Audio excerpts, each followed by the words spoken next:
The right is overjoyed for any number of different reasons that under President Trump, Obamacare is likely to be destroyed. But there's one particular financial incentive towards that destruction that you may not be familiar with, and so we're going to focus on it in this video today. And it has to do with two taxes. They'll presumably be axed with the law because they're part of the law, and they affect only those making $200,000 or more per year. The break the ACA repeal will bring to those taxpayers will amount to a $346 billion tax cut in total over 10 years.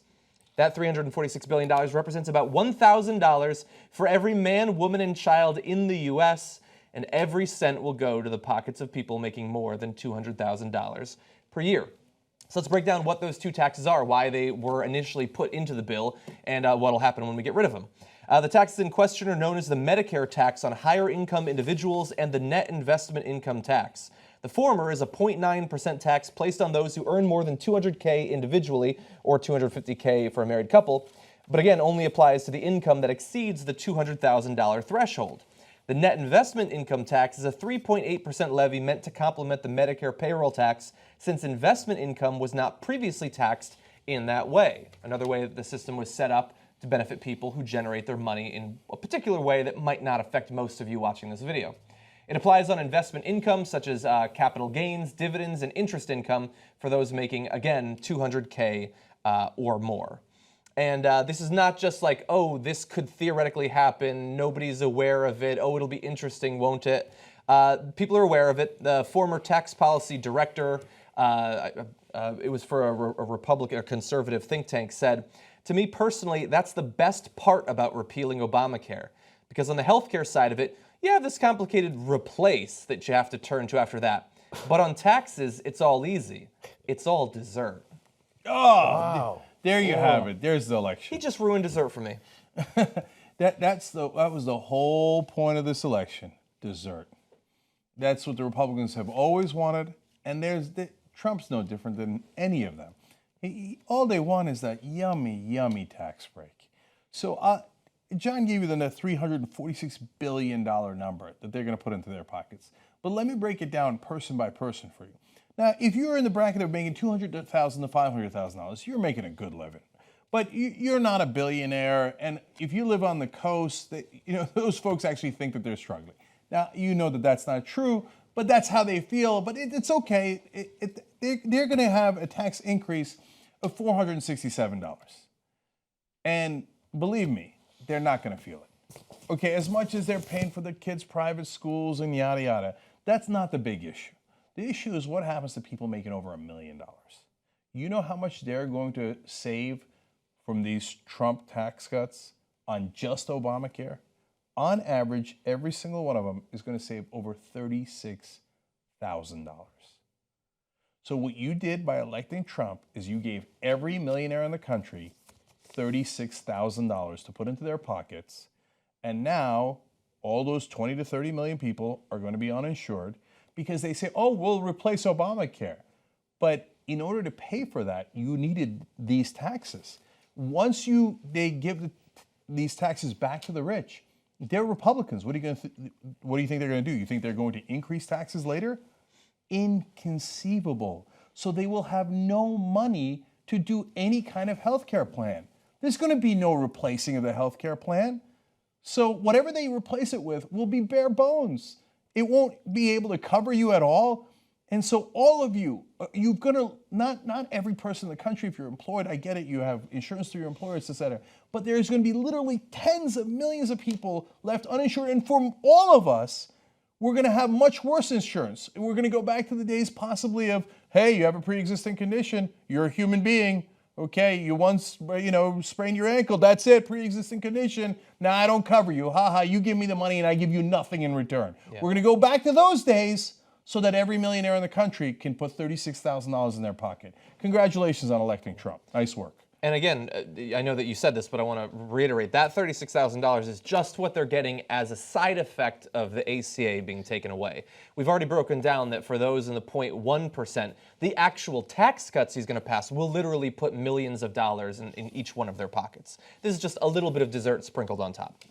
And honestly, I can't help but think, I've watched I've watched so many interviews with Trump supporters. I watched Nando Villa for Fusion did a documentary called Trumpland, where he went and stayed with a few families from the lowest economic brackets to the highest, and talked to them and tried to understand what they were getting at.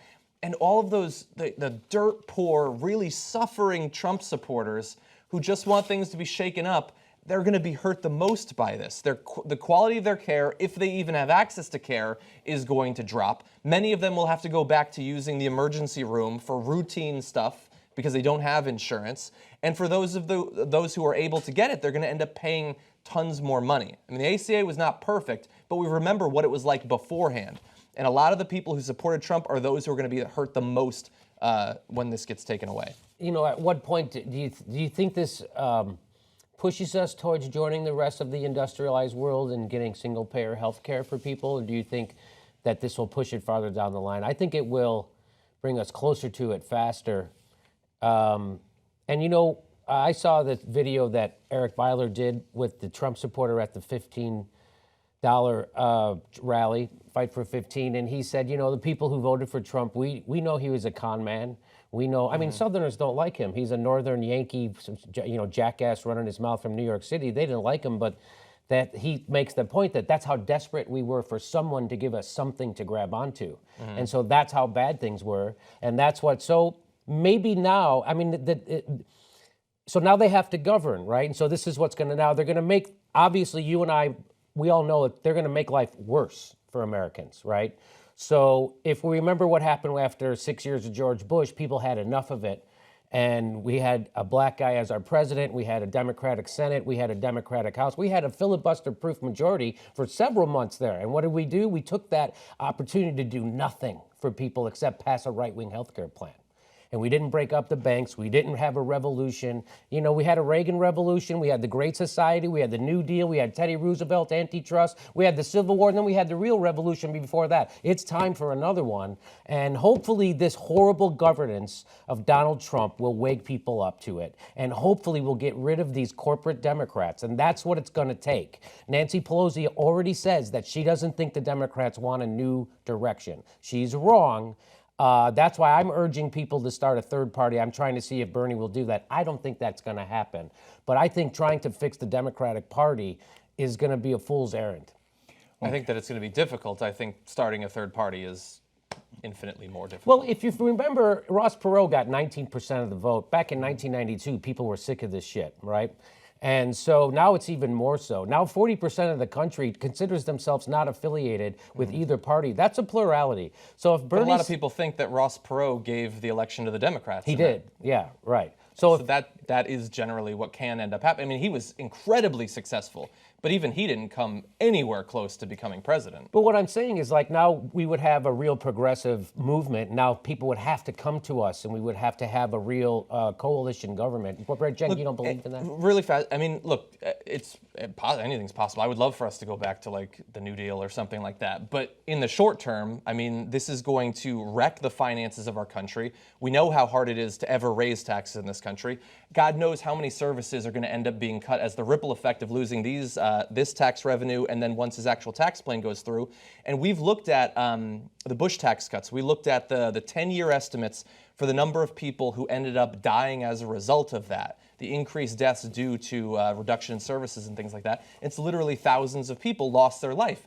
And so I guess we can and should look forward to what's possible a long time from now, but people will literally die as a result of these changes, and they won't benefit from any hypothetical awesome future, unfortunately. And states now, people are saying that states should lead the way in providing single-payer health care. They tried to do it in Colorado. Yeah. I think that's a very doable thing, especially places like California. What do you think? Okay, so I'm just going to leave it at this, because we're not going to solve the third-party debate right now. I think we're close. I believe that we've got strong Democrats on the way. I don't believe they exist now, except for a couple, obviously. And I think that if you see strong Democrats, it might change your mind. You're going to have to see them because the cavalry has not yet arrived. Okay, so I'm the first person to say that. Okay, now and we're going to test Jimmy's theories out, right? Because your theory was under Trump it'll get so bad they're going to need those strong Democrats or progressives, however you want to frame it, right? well, it's going to get that bad. And if it's the current Democratic Party, well, we're all screwed because those weaklings are already submitting and surrendering to Trump, and they're not going to do any better 4 years from now. But Jimmy, I hope you're right because it's going to get real bad. They are stripping the whole thing down. It's like somebody left their car in the wrong part of town, and they come back and it's on cinder blocks. And they've taken everything valuable out of the car. That's what they're going to do to the country. They're going to treat it like Turkey. Yeah, and They're going to loot it. they're going to loot it. And the looting has begun, and this is part of the looting. And so we have the head of the Center on Budget and Policy Priorities saying that this plan of Trump's seems at odds with the narrative of what this whole election was about. Yeah, of course. Interesting. And so yes. Half of Trump supporters don't care about any of this, right? They're like, look, as long as you hate the same people I hate, yeah, loot away. I don't care. Take it. You want to take it from my pocket? Here, take it from my pocket. What do I care, right? Just as long as I get to feel good about hating the right people. But half of Trump supporters really believe the stuff he was saying. I know for a lot of you think like, no, they didn't really believe him, did they? But they did. Some of them did. And when they come to find out, oh, no, now I don't have health care anymore, or my kids don't have health care anymore. Why? Because every millionaire had to get $36,000 under Trump. Well, I mean, does he really care about millionaires and billionaires? That's all he's got in his cabinet. He told me he was against Goldman Sachs, and he filled his cabinet full of guys from Goldman Sachs. And when that half wakes up and goes, oh, we've been had. Well, there better be strong progressives to give the opposite message and give people hope for what actually can be done right. And how the system is, you were right, the system is fixed against you. But now let's actually go fight the guys who fixed it. The powerful, not the powerless. The people in Trump's cabinet. Those are the guys who rigged the system. Yeah. And we will fight back against them. And I hope you're right. And I believe in the long run, yes, we will win. Help keep TYT independent by becoming a member. TYTnetwork.com/join.